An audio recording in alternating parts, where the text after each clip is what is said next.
Mwenyekiti, nimpongeze sana rafiki yangu Profesa Kabudi kwa kuteuliwa kuiongoza wizara hii, na mimi siku niliona uteuzi wake niliamini kabisa kwamba anaenda kurekebisha mambo yote kwenye wizara hii. Na pia nimpongeze Mheshimiwa Rais kwa jitihada zake anazofanya katika kuinua michezo nchini kwetu. Na nimuombe Mheshimiwa Rais kwa kazi kubwa iliyofanywa na Simba. Mimi ni mwana Yanga, lakini kwa kazi kubwa iliyofanywa na Simba wanastahili na wao kupewa ndege ili waende kwenye fainali huko Morocco. La pili, Mheshimiwa Mwenyekiti, nimewaona viongozi wa bodi ya ligi na nimemwona rais wa TFF, nampongeza sana, lakini nimemwona rais mstaafu Bwana Tenga. Mheshimiwa, nadhani Bwana Tenga ni mtu wa kuigwa sana kwenye tasnia ya michezo. Ni kiongozi ambaye kwa kweli alifanya kazi yake vizuri na akastaafu na bado wanamtumia, lakini ni mtu anayeheshimika sana kwenye tasnia ya michezo. Sasa nadhani na wale mlioko kwenye madaraka muige mfano wa jinsi gani mzee Tenga aliongoza michezo yetu hapa Tanzania. Vinginevyo mtamaliza vipindi vyenu halafu mtakuwa maoyoyo huko mtaani, hamueleweki na mheshimiki kwa kazi mlizozifanya. Mheshimiwa Mwenyekiti, namuuliza kaka yangu Kabudi, Mheshimiwa Waziri, na nilikuona kutokana na mgogoro uliopo kwenye timu zetu hizi kubwa mbili, nilikuona ulitoka saa 4 usiku kwenye kikao, lakini baada ya kutoka mle mpaka leo hatujajua kilichotokea kule. Natanguliza maneno haya ili uyajue. Nitashika shilingi leo. Mpira wa Simba na Yanga, timu ya Simba na Yanga kwenye nchi hii ndio burudani pekee iliyobaki kwa watu wote. Sasa mnatambua kabisa iko migogoro, lakini hata kwenye taarifa yako Mheshimiwa Kabudi sijaona mahala ambapo unataja. Ikiwa rais mwenyewe anafadhili mpaka anatoa hela zake mfukoni kwa hapa vijana hamasa, halafu mnaona huu mchezo tuendelee kusikia tu ngonjera za huyu na huyu. Mheshimiwa Mwenyekiti, namtangulizia kabisa shilingi mzee Kabudi, naondoka nayo. Kama utakuja na taarifa sahihi ulichokisikia kieleze, ili ndio bunge la wananchi. Hatuwezi kuwa tunasikia mitandaoni na wewe mwenzetu uliyeteuliwa kwenda kutuwakilisha umesikia sirini, halafu unaleta taarifa tukupitishie budget, tunaacha kuelewa kinachoendelea. Sisi tukirudi huko majimboni kwetu na sisi tuwe tena watu wa mitandao. Leo kama utatoa taarifa sahihi na kushikia shilingi. Mheshimiwa Mwenyekiti, niamini Simba hawana makosa, Yanga hawana makosa, lakini kinachoendelea nani anayetakiwa kutueleza taarifa sahihi?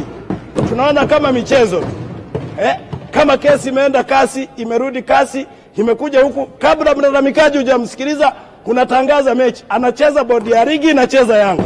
Sasa nataka kujua Mheshimiwa Kabudi, wewe ulienda kulisikiliza pande zote mbili, Simba na Yanga. Sitaki kusema Yanga ina makosa wala Simba ina makosa. Wewe waziri uliyesikiliza, utupe majibu sisi wabunge ili tukawaeleza watu wetu. Michezo ni furaha.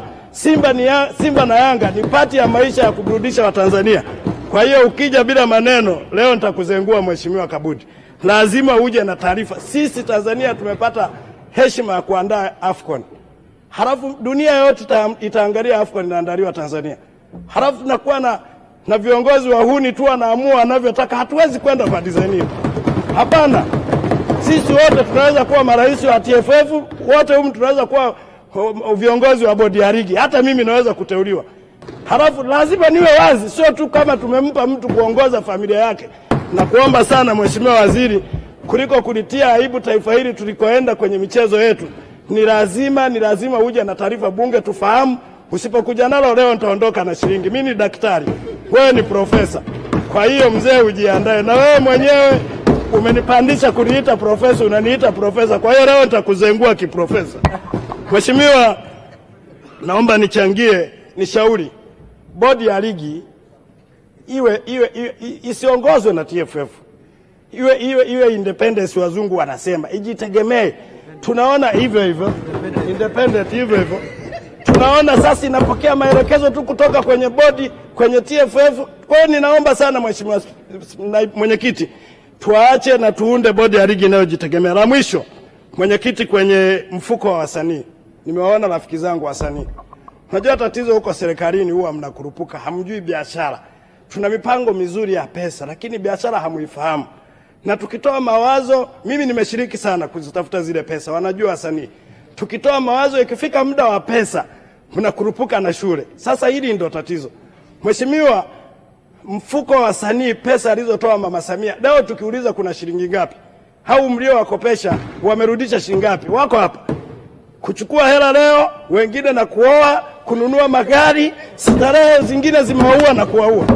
Badala ya kuwapa watu wanaoandaa filamu, wanaoandaa muziki, maproducer, nyie mnaenda kuwapa watu wanaoonekana kwenye TV kwa kuangalia shape. Hii haifai. Pesa yote imeisha, wako hapa tuwaulize. Halafu tunaanza kuwasingizia masharti yamekuwa magumu mpaka mlete hati. Hakuna pesa inatoka kirahisi. Pesa lazima iwe na masharti ili tupate marejesho. Hatuwapi hela ya kwenda kula. Badala ya kuwapa watu wanaoandaa filamu, msanii anayeonekana kwenye TV, wengi wao wanamalizana na maproducer, analipa keshi yake anaondoka. Badala ya kuwapa wale waandaaji wa muziki, kuwapa waandaaji wanaoandaa filamu, mnaenda kuwapa watu wanaoonekana kwenye TV. Niambie Mheshimiwa Spika, kwenye taarifa yako, yale mamilioni 50-40 tuliyotoa, uje nayo majibu. Wangapi wamerudisha hata mmoja? Na anazifanyia nini? Na tukakagua biashara zao. Wote wamenunua Kuruga, wamenunua Alfadi, zimeisha zote, hamna hata 100. Sasa mngetuchukua tukawashauri tuliozoea maisha ya kitaa. Leo hii tungekuwa na wasanii mabilionea, kwa sababu ukimwezesha mwandaaji ni sawa umemwezesha yule anayeonekana kwenye TV. Kwa hiyo niombe sana Mheshimiwa, ukija hapa uje na majibu yanayoeleweka. Mwisho, nampongeza sana Mheshimiwa Rais, na naendelea kuwaombea Simba wakafanye vizuri. Unapoenda kuiwakilisha nchi kwenye fainali, sisi wote tunaungana kama taifa moja, na serikali iangalie ndege, na kama kuna nafasi, na mimi naomba lifti kabisa, natanguliza nikashangilie.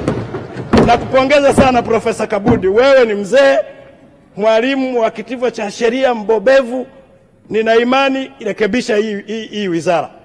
Ninajua wewe ni mwalimu mzuri. Sidhani kama utafeli. Ukifeli, kama kuna kitu kinakusumbua, mimi nipo, naweza kukushauri bila malipo. Nakushukuru sana. Asante sana Mheshimiwa Spika. Asante sana Mheshimiwa Joseph Kasheku Musukuma. Mheshimiwa Francis Kumbandulane.